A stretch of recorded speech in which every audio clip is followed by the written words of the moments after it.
Hello, my name is Lisa Marie Hooper. I am going to explain my concept map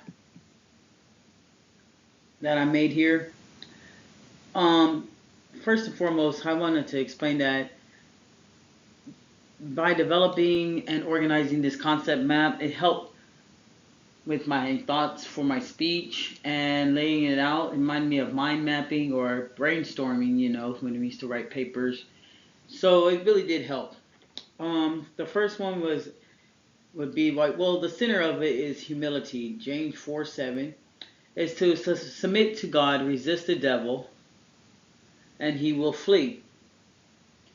Um, I'm focusing on humility and as my speech and persuading the listeners about implementing humility into their lives to give them a more stress-free,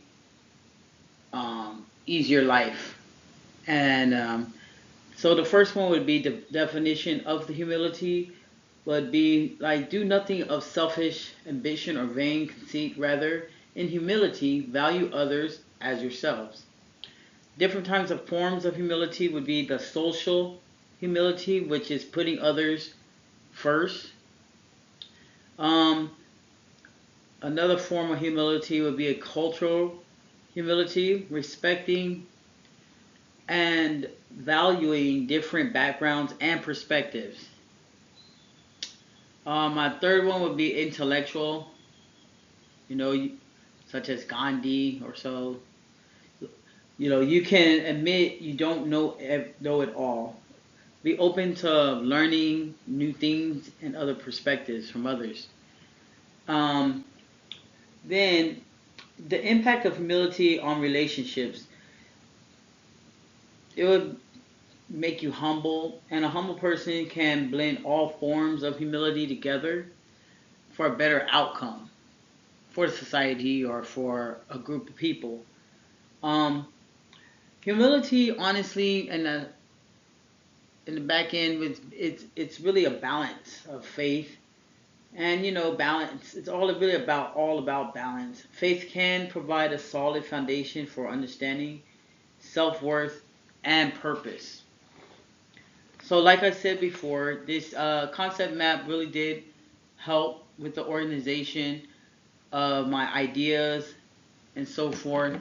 I have different I was able to pinpoint different areas of humility and implement where I can implement it into my speech and give concrete facts and understanding of those points for the listeners so they'll understand why possibly implementing humility into their daily lives with dealing with people, such as cultural humility, understanding people and understanding their cultural values and putting them first.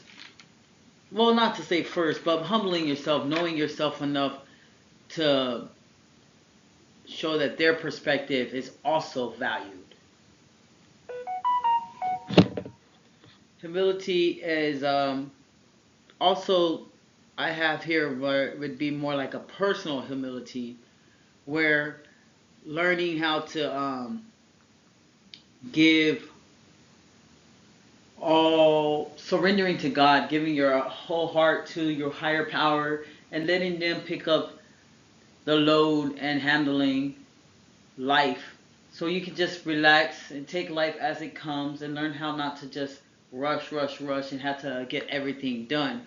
You put all your faith and you humble yourself and put all your faith in your heart and surrender to God and know that God will carry you through and direct you and guide you along the way.